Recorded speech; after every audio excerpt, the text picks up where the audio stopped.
E em entrevista à revista inglesa The Economist, Lula disse que o PT está cansado de pedir desculpas pelas acusações de corrupção. No entanto, a reportagem fez uma checagem e relembrou que o partido, na verdade, nunca pediu desculpas.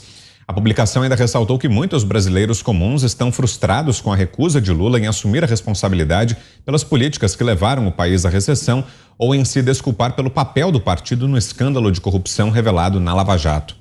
A The Economist também afirmou que Lula gosta de lembrar que os brasileiros eram supostamente felizes quando ele estava no comando do Brasil, mas não reconhece que os problemas atuais do Brasil começaram na sua gestão e explodiram quando sua sucessora e aliada Dilma Rousseff assumiu o poder.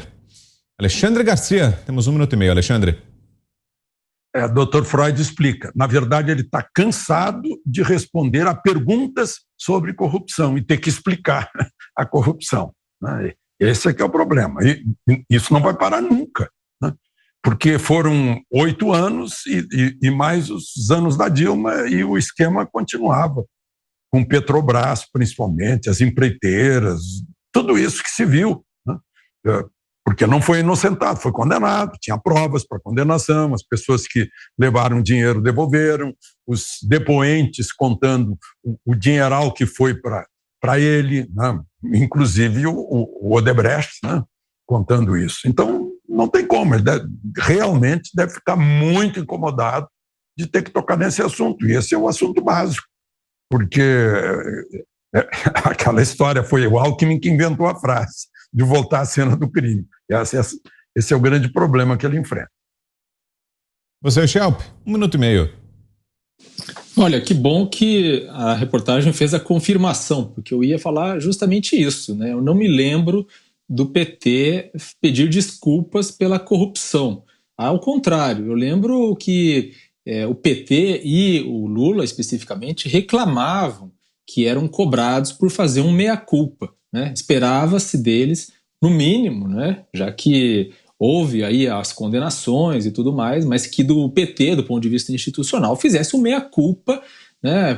Como vários outros partidos na história, né? Quando depois de um período cometeram um erro, né? Apresentar aí as desculpas e fazer um meia-culpa, dizer, olha, nós realmente erramos, algo do tipo, institucionalmente, como partido, né? Já que os indivíduos, alguns deles pelo menos foram condenados e foram punidos, ainda que em alguns casos não cumpriram a pena integralmente, né?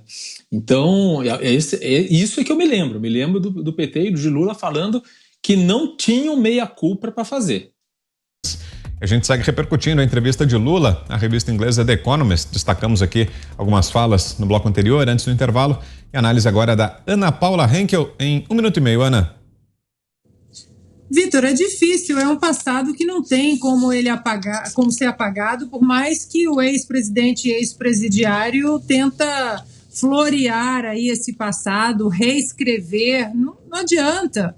Nós vimos no debate presidencial da Band, e por isso ele fugiu do debate do SBT, o único ponto em comum, né, que liga todos os outros candidatos é a palavra corrupção, aí escancarada para todo o Brasil, para todo mundo ver o que de fato aconteceu sob a administração de Luiz Inácio Lula da Silva e depois de Dilma Rousseff. Grandes esquemas de corrupção, a pilhagem dos bancos públicos, feitiçarias econômicas, né, ministérios que eram usados como grandes tentáculos desses esquemas de corrupção. O próprio Ministério do Esporte foi um deles.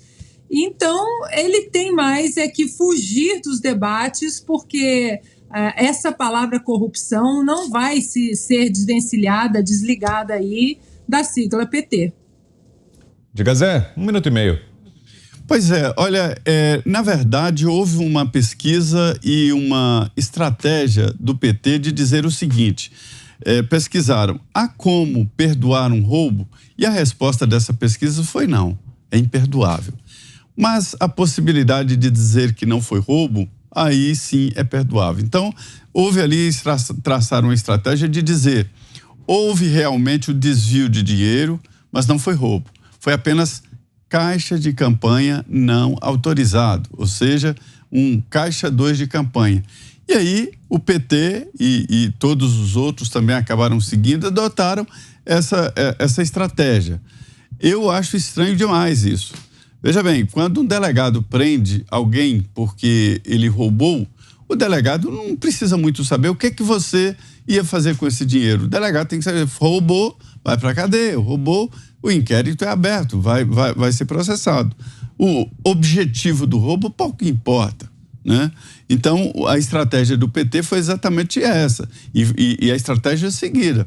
Quer dizer, não, foi apenas uso ilegal de recursos para a campanha eleitoral, mas é a mesma coisa. Então, não houve em nenhum momento essa confissão e essa história de dizer, não, nós roubamos mesmo e pedimos desculpas e prometemos nunca mais fazer isso. Seria o lógico, mas não houve nenhuma vez, nunca houve, e eles não vão fazer isso.